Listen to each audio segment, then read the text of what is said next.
আচ্ছা, গুলিস্তান নাম শুনলে সর্বপ্রথম আপনাদের কি মনে আসে? নিশ্চয়ই আমার মতো আপনাদেরও মনে আসে যে চোরাই মার্কেট, দুই নাম্বারিতে ভরপুর একটি জায়গা। আমার এমন কেন মনে হয়?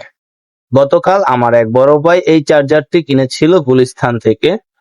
চার্জারটি হচ্ছে অপ্পো রেনো এইচ 2 মডেলের 65 ওয়াট ফাস্ট চার্জিং। এটার প্রাইস নিয়েছিল 850 টাকা, বাট কোনো গ্যারান্টি ওয়ারেন্টি ছিল না। প্যাকেজিং মোটামুটি ভালোই ছিল, বোঝার কোনো ওয়ে ছিল না যে এটা কপি প্রোডাক্ট। এই পর্যন্ত সবই ঠিক আছে, বাট তার ভাষ্য অনুযায়ী সে কেনার পরে মাত্র 2বার চার্জ করার পরে তৃতীয়বার আর চার্জ হচ্ছে না। এত দামি চার্জার মাত্র 2বার চার্জ করায় নষ্ট হওয়ার কথা না। আর চার্জারটা ধরে যা বুঝলাম, নর্মাল চার্জারের থেকে এটার ওয়েটটা একটু বেশি মনে হয়েছিল। তো আমার সন্দেহ হয়, আমি খুলে যা দেখলাম তা দেখে আমি পুরাই বোকা হয়ে গেল। তো কি দেখলাম, তো চলো আপনাদের নিয়েই দেখি।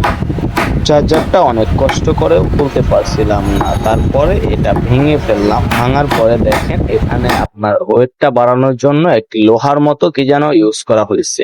এগুলা কেনার আগে অবশ্যই দেখে শুনে কিনবেন, বিশ্বস্ত শপ থেকে কেনার চেষ্টা করবেন। এমনই একটি অনলাইন শপ orpimart.com ভিজিট করে দেখতে পারেন।